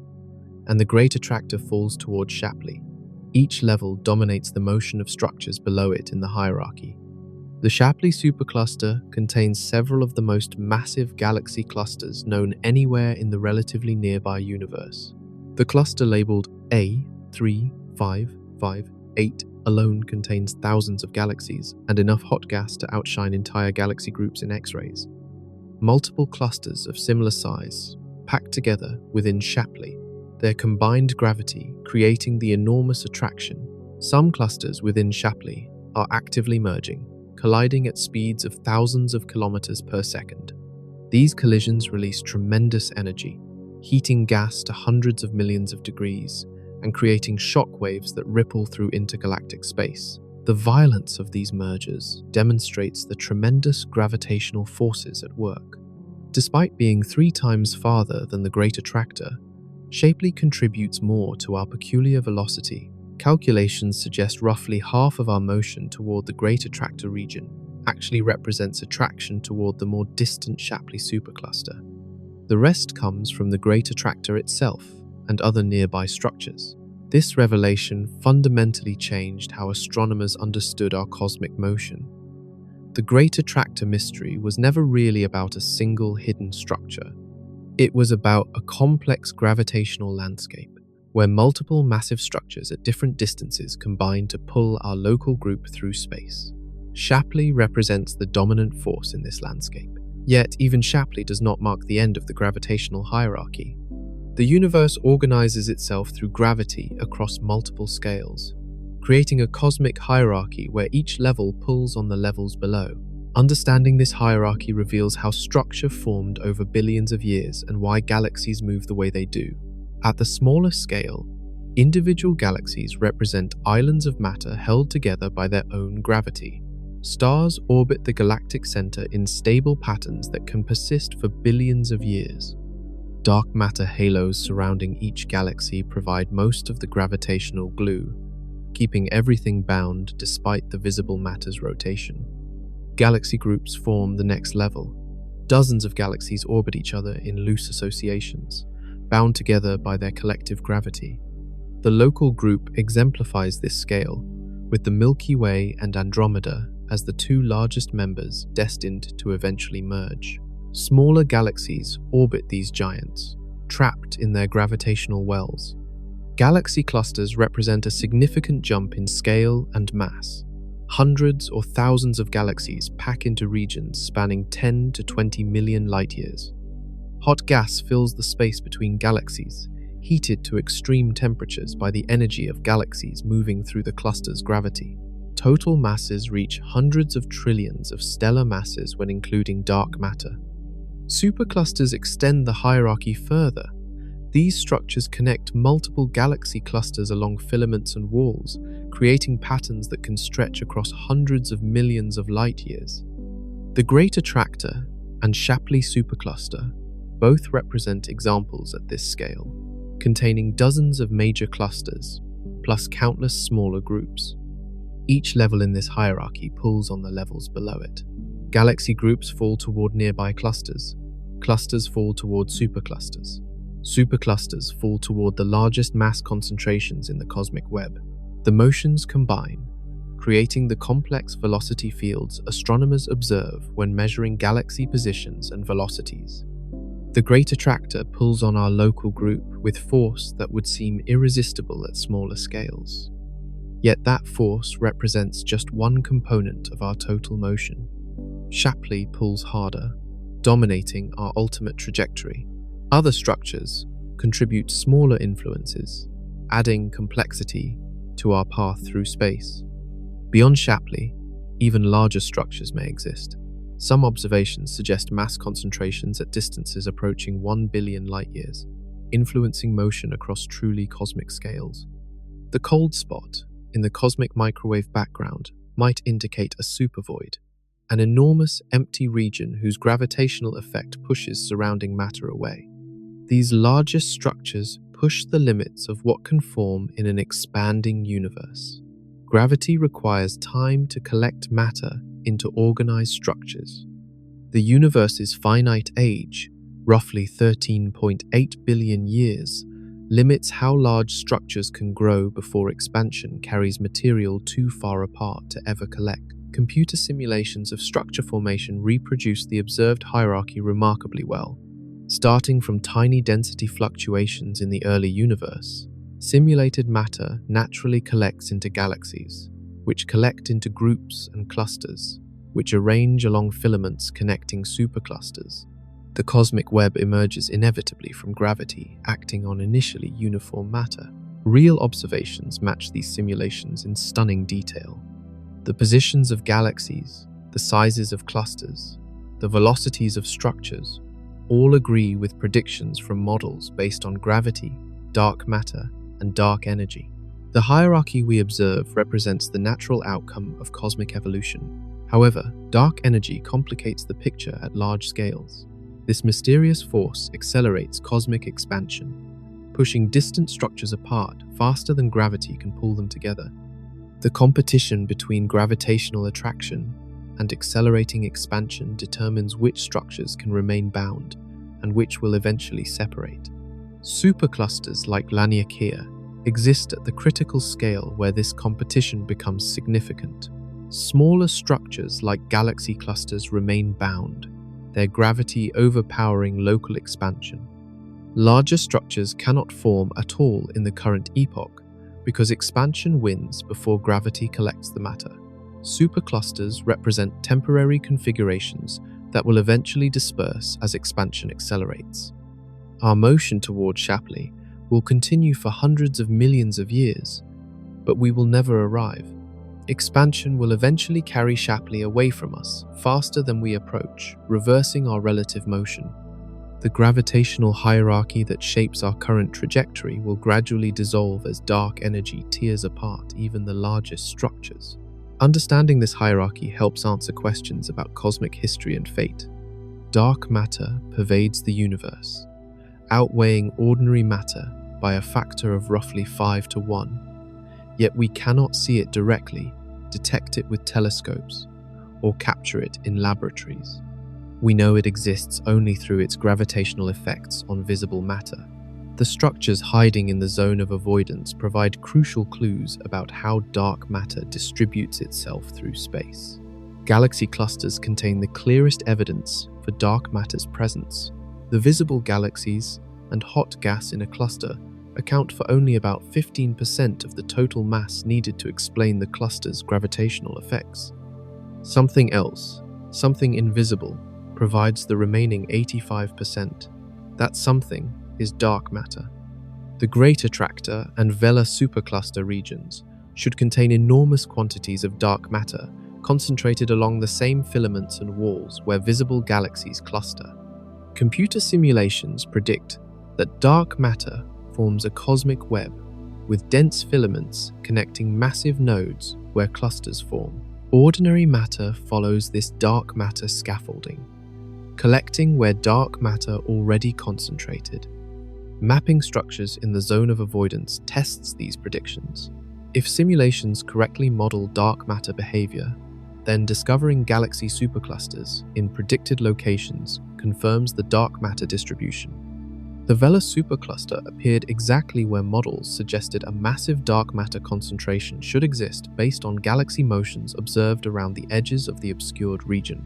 The detection of hundreds of new galaxies by Meerkat provides data points for mapping dark matter more precisely. Each galaxy marks a location where ordinary matter collected, indicating an underlying dark matter concentration.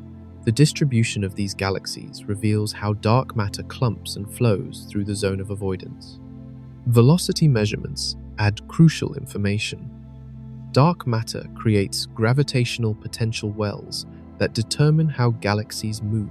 By measuring many galaxy velocities, astronomers reconstruct the gravitational field, which directly reflects the dark matter distribution. This technique works even in regions where dust blocks visible light, since velocities can be measured from radio observations of neutral hydrogen. The mass of the Great Attractor region, estimated at tens of thousands of galaxy masses, mostly represents dark matter. Visible galaxies and hot gas contribute only a small fraction. The rest hides as dark matter particles, pulling on surrounding structures but remaining otherwise invisible. Understanding the total mass distribution requires accounting for this dominant dark matter component. Dark matter's influence extends beyond individual structures. The cosmic web itself represents primarily a dark matter phenomenon. Simulations show that even without ordinary matter, dark matter alone would form filaments, nodes, and voids similar to what we observe. Ordinary matter simply traces patterns that dark matter established. Studying the zone of avoidance helps constrain dark matter's properties. Different theoretical models predict slightly different distributions and clustering patterns. By comparing observations to predictions, scientists test whether dark matter consists of heavy particles, light particles, or something more exotic. The data so far supports the standard model of cold dark matter, heavy particles that move slowly and clump efficiently. Some researchers have proposed that dark matter might clump more or less strongly than standard models predict. Discrepancies between simulations and observations at small scales could indicate non-standard dark matter properties. However, studies of the Great Attractor region show clustering consistent with cold dark matter predictions, supporting the standard model. The gravitational lensing effect provides another way to map dark matter in obscured regions. Light from distant galaxies passing near the Great Attractor or Vela supercluster gets bent by the intervening dark matter. This creates subtle distortions in background galaxy images. Analyzing thousands of these distortions reveals the dark matter distribution even when the lensing structures themselves hide behind dust. Future surveys will map dark matter in the zone of avoidance with increasing precision. The upcoming Nancy Grace Roman Space Telescope will conduct wide-field infrared surveys capable of detecting faint background galaxies across large areas. Measuring how the zone of avoidance structures lens these backgrounds will produce detailed dark matter maps. Understanding dark matter distribution matters for questions beyond just mapping structure. Dark matter dominates the gravitational dynamics of the universe. Knowing where it concentrates and how it moves affects predictions for cosmic evolution, galaxy formation, and the ultimate fate of structures. The zone of avoidance, despite its name, actually provides crucial observations for understanding this invisible substance that shapes everything we see. What new technologies will finally pierce the deepest regions of obscuration? Launched on Christmas Day 2021, the James Webb Space Telescope revolutionized infrared astronomy. This observatory operates entirely in space, orbiting a point 1 million miles from Earth, where it remains in constant sunlight to power its systems, yet sees deep cold space for observations. Its mirror spans over 21 feet across, collecting infrared light with unprecedented sensitivity. Webb's capabilities transform observations of the zone of avoidance. Previous infrared telescopes detected only the brightest galaxies through heavy obscuration. Webb sees fainter, more distant objects with clarity impossible before. Its mid-infrared instruments operate at longer wavelengths, where dust absorption weakens further, penetrating regions that blocked earlier surveys. Early observations demonstrated this power. Webb pointed at a region in the zone of avoidance previously thought nearly empty based on optical catalogs. The images revealed dozens of galaxies crowding the field. Their light shifted to infrared wavelengths by dust absorption. Some appeared as faint smudges barely above the detection limit. Others shone brightly, massive galaxies hiding in plain sight. The telescope's resolution allows distinguishing individual galaxies in crowded fields where previous instruments saw only blurred patches. This matters critically in the zone of avoidance, where foreground stars from our galaxy confuse observation. Webb can separate a distant galaxy from nearby stars based on their different appearances and colors. Spectroscopic observations provide even more valuable data. Webb's spectrograph split infrared light into its component wavelengths, revealing detailed information about each galaxy's composition, distance, and motion. This capability allows measuring precise velocities for obscured galaxies, adding crucial data points to velocity field maps. One particularly powerful technique uses Webb's ability to detect distant galaxies through gravitational lensing. The Great Attractor and Vela supercluster regions contain enough mass to lens background galaxies, magnifying and distorting their images. Webb detects these background objects even when the foreground lensing structures remain heavily obscured. Analyzing the lensing reveals the foreground mass distribution in detail. Webb observations confirmed predictions about structures in the zone of avoidance. Galaxy clusters appeared where velocity measurements suggested they should exist. The distribution matched models based on dark matter simulations. Unexpected discoveries also emerged, including isolated massive galaxies in regions thought to contain only small groups. The telescope's sensitivity allows observations reaching billions of light-years through the zone of avoidance. This extends studies far beyond local structures like the Great Attractor, probing how the obscured regions connect to larger-scale cosmic structures. Distant quasars and galaxy clusters appear through the dust, providing sightlines for studying intervening material. However, even Webb faces limits. The very densest dust clouds, particularly near the galactic center, block mid-infrared light to some degree.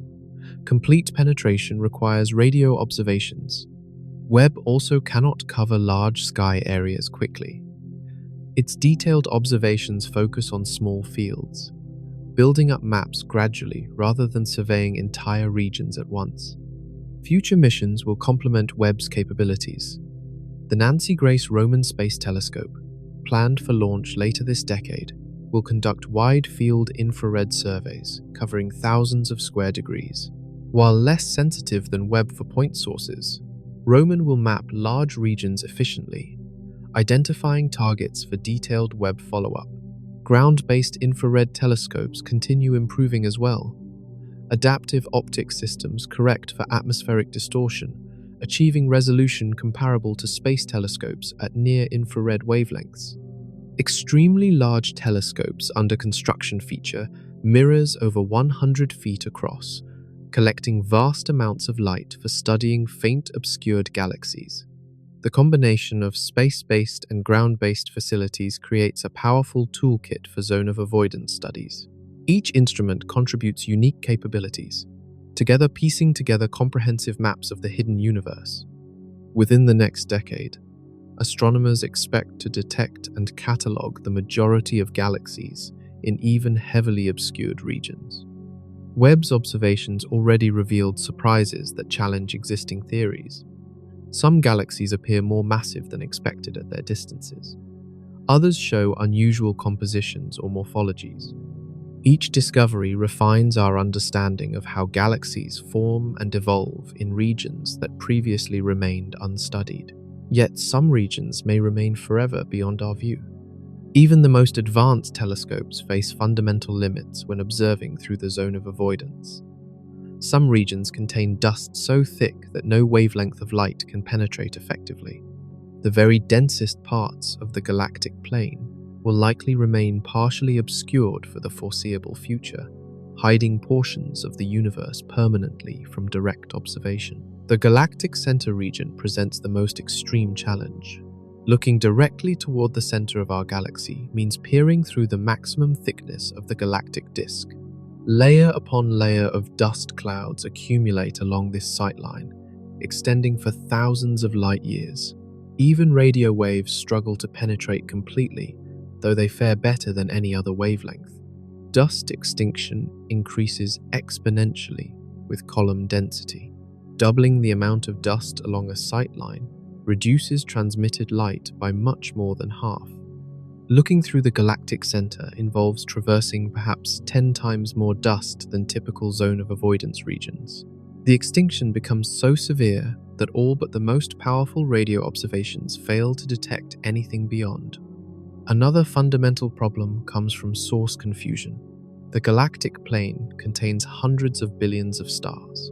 In any given direction, through the zone of avoidance, thousands of foreground stars appear. Distinguishing a faint, distant galaxy from these foreground stars requires exceptional resolution and multi-wavelength observations.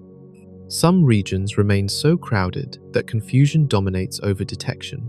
Infrared observations help but cannot solve confusion completely. Stars also emit infrared light, particularly red giant stars common in the galactic bulge. A faint, distant galaxy might appear similar in brightness and color to a foreground red giant. Only detailed analysis of each source's properties can separate stars from galaxies, a process that breaks down when too many sources crowd together. Radio observations avoid stellar confusion better since most stars emit little radio emission. However, other sources of radio noise contaminate observations. Supernova remnants, pulsars, and regions of ionized gas all produce radio emission that can mask faint galaxy signals. The galactic center region contains numerous such sources, creating a noisy radio background. Some regions might hide structures larger and more distant than anything yet discovered. If a massive supercluster exists directly behind the galactic center, it might remain undetected indefinitely. The obscuration would hide optical and infrared emission, while radio observations might mistake its galaxy signals for local galactic sources. Only indirect techniques, like gravitational lensing or velocity mapping, might eventually reveal such hidden giants. Certain areas also suffer from gaps in survey coverage. Most major astronomical facilities locate in the northern hemisphere, providing better coverage of northern sky regions. The zone of avoidance extends through both hemispheres, but some southern portions receive less attention. These under-surveyed regions might contain significant structures awaiting discovery when surveys eventually cover them properly. Satellite constellations create new challenges for ground-based observations. Companies are launching thousands of communication satellites into low Earth orbit. These satellites reflect sunlight and emit radio signals, creating streaks across images and interference in radio observations. As constellations grow, observing faint objects through the zone of avoidance becomes increasingly difficult from ground-based telescopes. Space-based observatories avoid satellite interference but face other limitations. Webb and Roman operate in infrared wavelengths, where even the telescope's own heat creates background noise. Cooling systems mitigate this, but cannot eliminate it completely. At the longest infrared wavelengths, thermal background limits sensitivity for detecting faint, distant sources through heavy obscuration. Future technologies might overcome some limitations. Interferometry, using multiple telescopes spread across large distances, can achieve resolution impossible for single instruments. Radio interferometers already demonstrate this capability. Future infrared interferometers in space could resolve individual galaxies in extremely crowded fields, penetrating confusion limits that stop current telescopes. Advanced image processing and machine learning algorithms help extract signals from noisy data. These techniques can identify faint galaxies hiding among bright foreground stars or distinguish real sources from artifacts. As algorithms improve, they may reveal objects in existing data that human analysts missed. Despite progress, some uncertainty will likely remain about the very deepest regions of the zone of avoidance. Scientists may never create complete catalogues of every galaxy in the most obscured areas. The universe keeps some secrets, at least from direct observation. Indirect techniques will continue filling gaps, but perfect knowledge of everything hiding behind the galactic plane may forever remain just out of reach. What does all this mean for our understanding of cosmic structure?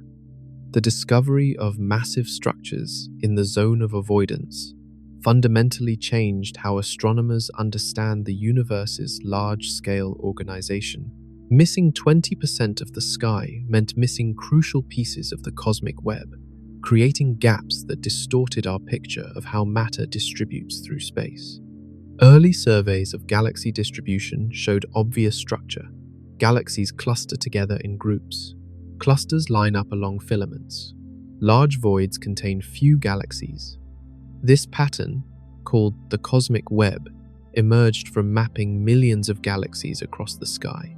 However, the maps contained a massive hole where the zone of avoidance blocked observations. This gap created significant problems. Imagine trying to understand a spider web when you can only see 80% of the strands.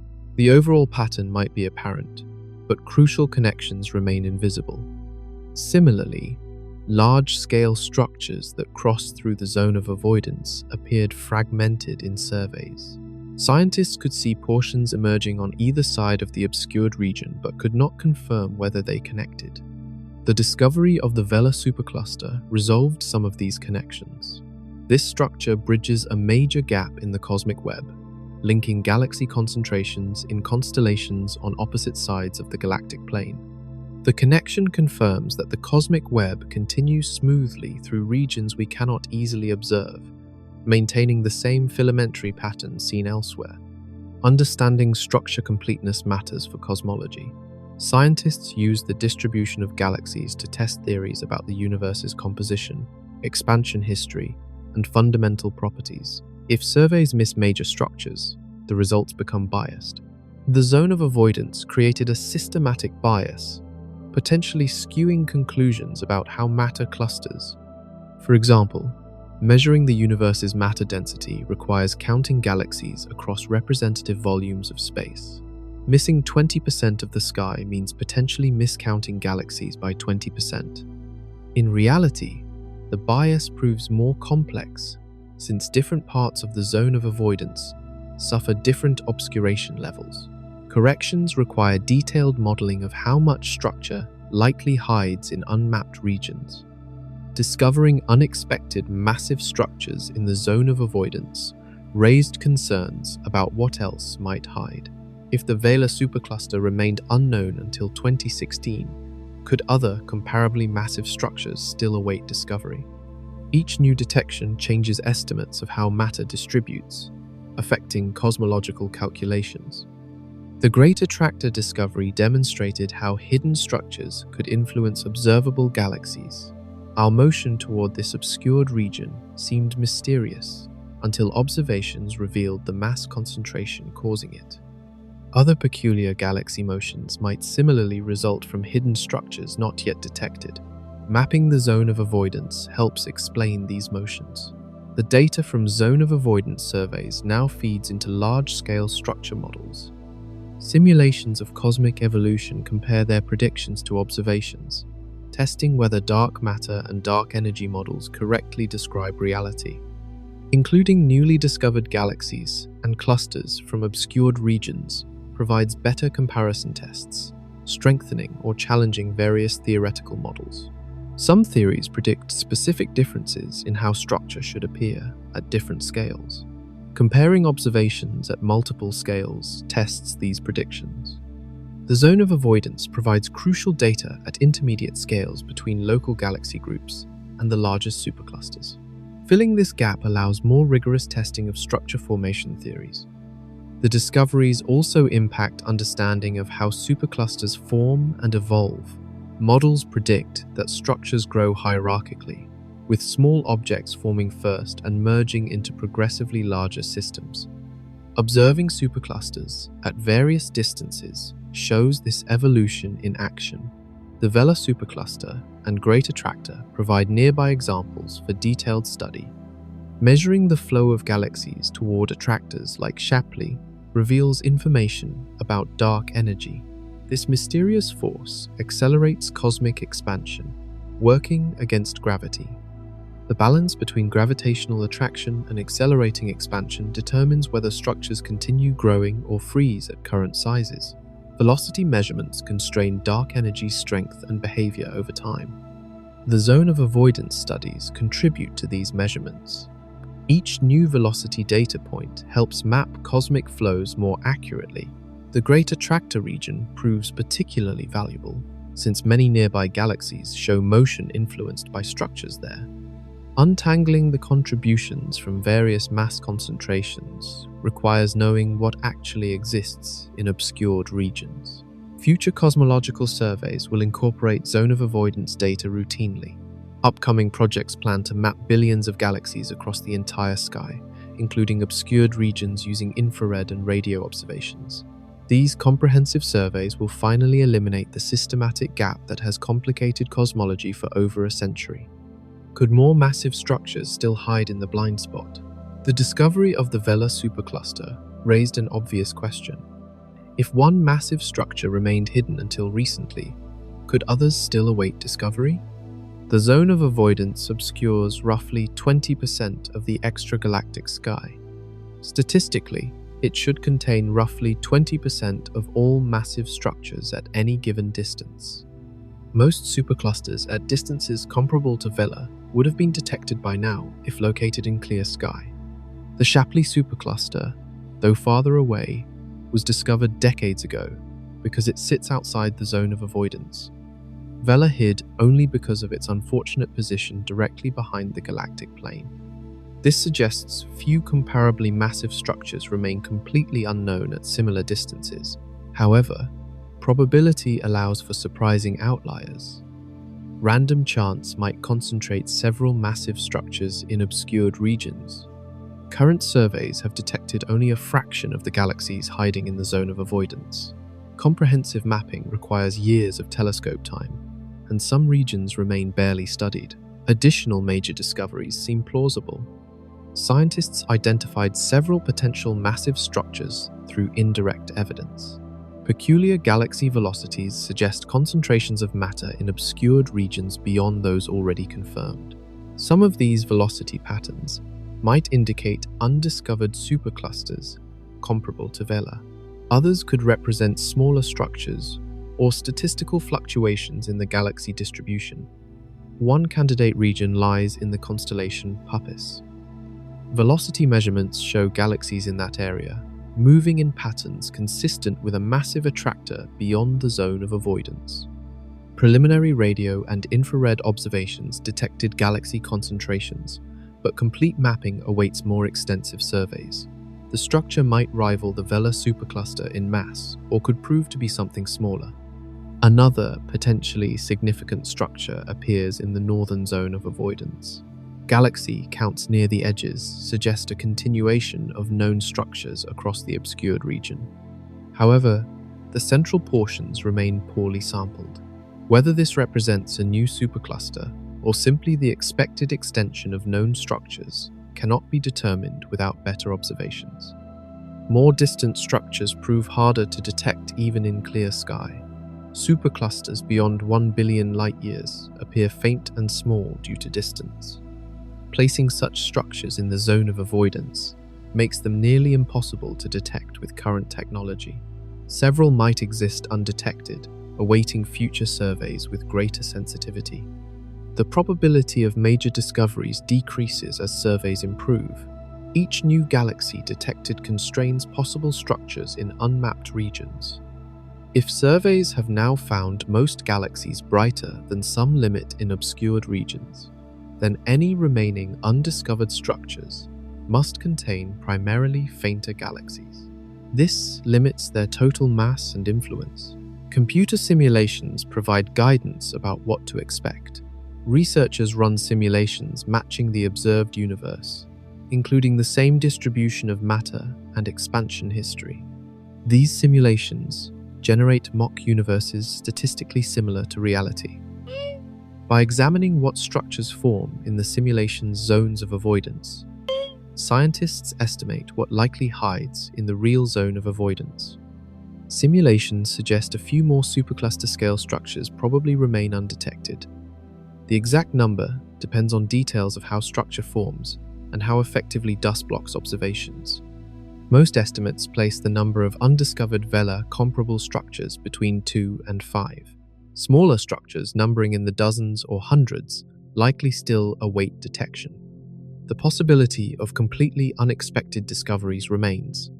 Every major astronomical survey reveals surprises that theories did not predict. The zone of avoidance might contain anomalies or unusual structures, unlike anything seen in better surveyed regions. Low probability does not mean impossible. Some researchers speculate about truly enormous structures potentially hiding behind the galactic center. A hypothetical supercluster, larger than anything known, could theoretically exist directly behind the thickest obscuration. The evidence for such structures remains weak, based mainly on small anomalies in galaxy velocity patterns.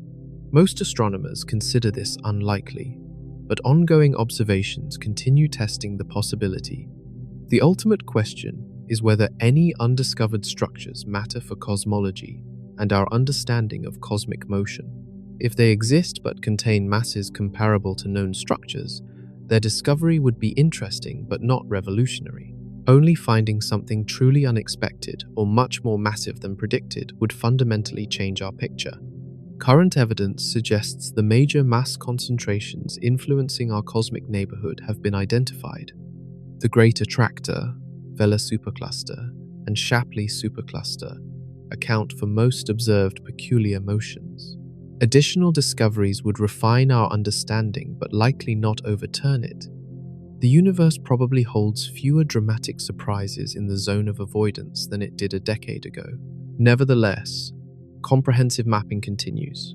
The revelations from the zone of avoidance transformed how scientists understand motion through the universe. What once seemed like mysterious, unexplained velocities now fits into a coherent picture of gravitational attraction across multiple scales. Our trajectory through space makes sense when we see the complete landscape of mass distribution around us. Before discovering the Great Attractor and understanding its relationship to larger structures, astronomers struggled to explain why our galaxy moved in its particular direction. Standard cosmology predicted galaxies should simply ride along with cosmic expansion, moving away from each other smoothly. Large, peculiar velocities suggested something wrong with either observations or theory. The discovery that massive structures hide in the zone of avoidance resolved this tension. Our peculiar motion results from gravitational attraction toward these structures, exactly as physics predicts. Nothing mysterious or anomalous about it. We fall toward mass concentrations like water flowing downhill, following the contours of the gravitational landscape. Understanding our motion's causes allows predictions about our future path. Over the next billion years, our local group will continue drifting toward the Great Attractor region. However, accelerating cosmic expansion means we will never arrive. The distance between us and the attracting structures will eventually begin increasing as expansion overpowers gravitational attraction. Our trajectory will curve, asymptotically approaching a maximum displacement before recession takes over. This future plays out differently for structures at different distances. The local group and Andromeda will merge in roughly 4 billion years, their mutual gravity overpowering local expansion. The merged galaxy might interact with other local group members, eventually creating a single giant elliptical galaxy. This process happens regardless of external attractors. The Great Attractor itself will continue pulling surrounding structures together. Galaxy clusters within a few 100 million light-years will gradually fall into the region, merging with existing clusters. Over tens of billions of years, this could create an enormous galaxy cluster, one of the largest bound structures in the universe. Dark energy will prevent anything farther from joining this merger. Shapley supercluster will evolve similarly, collecting matter from its surroundings while expansion prevents distant structures from reaching it. Eventually, both the Great Attractor region and Shapley will exist as isolated superclusters, separated by ever-increasing voids as expansion carries other structures away. On even longer timescales, tens or hundreds of billions of years in the future, dark energy might tear apart even these bound structures. Current observations cannot determine whether dark energy strengthens with time. If it does, its eventual force could overcome gravity at all scales, pulling apart galaxies and even solar systems in a scenario called the Big Rip. Understanding present motion helps constrain dark energy's properties and predict these futures. The balance between gravitational attraction and expansion depends critically on dark energy's strength and behavior. Measuring how fast structures actually move toward attractors tests whether dark energy matches theoretical predictions. Some measurements showed anomalies that sparked debate. Our local group's motion seemed slightly faster than models predicted based on observed structures. This suggested either missing mass in the zone of avoidance or problems with dark energy models. Discovering the Vela supercluster resolved part of this discrepancy by adding previously unknown mass. Remaining small discrepancies might indicate other hidden structures or subtle differences in dark energy's properties. The data also tests gravity itself. Einstein's general relativity predicts how mass curves spacetime and creates gravitational attraction. Alternative theories of gravity make slightly different predictions. Measuring galaxy motions accurately enough allows testing whether general relativity describes reality correctly at the scales of galaxy superclusters. So far, observations match general relativity's predictions remarkably well. The motions of galaxies toward the Great Attractor, Shapley, and other structures follow the patterns Einstein's theory predicts. This validates using general relativity for cosmological calculations and models of structure formation. The complete picture of cosmic motion emerged from combining observations across multiple wavelengths and distance scales.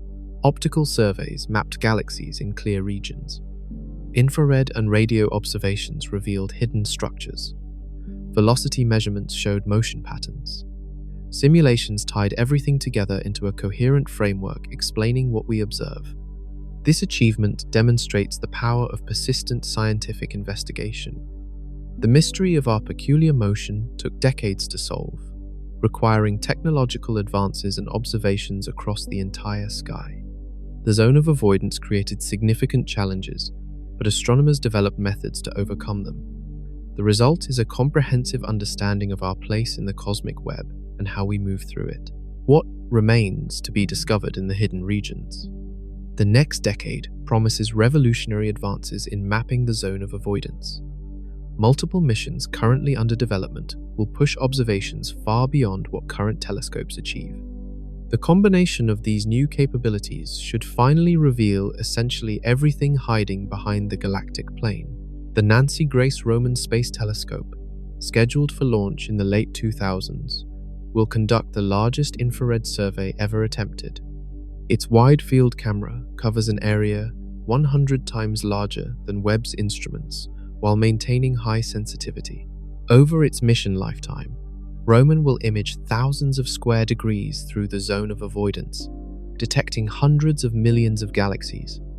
Roman's spectroscopic capabilities allow measuring distances and velocities for these galaxies. The mission will create three-dimensional maps of the obscured universe with unprecedented detail.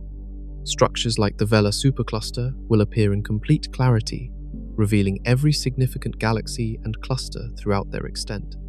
The Square Kilometre Array, a next-generation radio telescope currently under construction in South Africa and Australia, will transform hydrogen emission surveys. This instrument will combine thousands of individual antennas spread across large areas, achieving sensitivity far exceeding MeerKAT. Where MeerKAT detected hundreds of galaxies, the Square Kilometre Array might detect tens of thousands in the same regions. The sensitivity increase allows detecting neutral hydrogen at much greater distances. Current surveys effectively probe regions within roughly 1 billion light-years. The Square Kilometre Array will extend this to several billion light-years, mapping cosmic structure through the zone of avoidance across a significant fraction of the observable universe.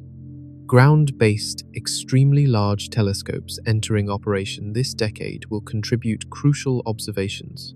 The Giant Magellan Telescope, 30-meter telescope, and Extremely Large Telescope all feature mirrors far larger than any current instruments. With adaptive optics to correct atmospheric distortion, they will achieve resolution comparable to space telescopes while collecting vastly more light. These telescopes will study individual galaxies in obscured clusters, measuring their properties and stellar populations. Understanding whether galaxies in the zone of avoidance differ from those in better studied regions tests theories of galaxy formation. Heavy obscuration might create observational biases that current studies miss. Advanced survey strategies will maximize efficiency. Instead of observing random fields, Future surveys will target regions where models predict significant undiscovered structures. Machine learning algorithms will analyze data in real time, identifying interesting targets for immediate follow-up. This targeted approach should discover remaining massive structures quickly. International collaboration increasingly coordinates observations. Projects like the Legacy Survey of Space and Time at the Vera Rubin Observatory will generate vast datasets available to researchers worldwide. Combining data from multiple facilities creates richer pictures than any single telescope could produce. The zone of avoidance benefits particularly from this approach since different instruments excel at different wavelengths and techniques. Within approximately 15 years, astronomers expect to have detected essentially every galaxy brighter than some threshold limit throughout the entire zone of avoidance.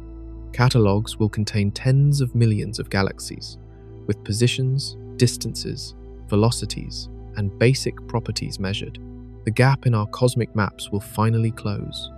This complete mapping enables studying cosmic structure evolution. By comparing nearby structures to distant ones, astronomers watch how galaxies cluster and merge over billions of years.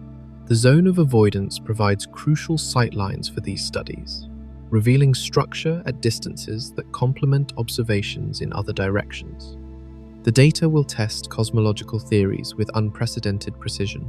Models predict specific patterns of structure formation, expansion history, and dark matter distribution. Comparing predictions to comprehensive observations either validates models or reveals discrepancies demanding new physics. Every new galaxy detected contributes to this test. Some questions will persist despite improved observations. The very densest regions near the galactic center might remain partially obscured even to future instruments. Certain measurements require seeing individual stars in distant galaxies, impossible through heavy dust. Understanding the early formation history of obscured structures might require time machine observations that physics prevents.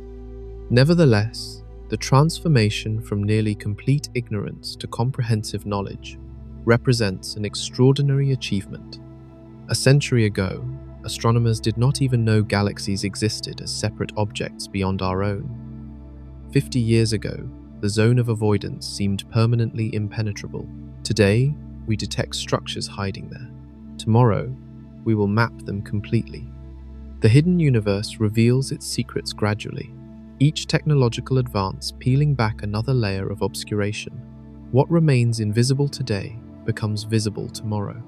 The Great Attractor, once mysterious, now appears as one component of a cosmic structure we can trace across hundreds of millions of light years. The Vela supercluster emerged from nothing to take its place among the largest known structures in our neighborhood. These discoveries remind us how much remains unknown despite all we have learned. The universe contains mysteries we have not yet imagined, hiding in plain sight behind barriers we have not yet overcome. The zone of avoidance stood as one such barrier for over a century. New barriers await discovery, challenging future generations to develop new tools and techniques for seeing what currently seems invisible. The journey from ignorance to understanding never ends. Each answer reveals new questions. Each discovery opens new possibilities. The massive structures hiding in our galaxy's blind spot teach us humility about our knowledge and excitement about what remains to be found. The cosmos reveals itself to those persistent enough to look. Even when dust and stars block the view, we looked. We found giants hiding in the dark, and we will keep looking until every secret yields to human curiosity and ingenuity.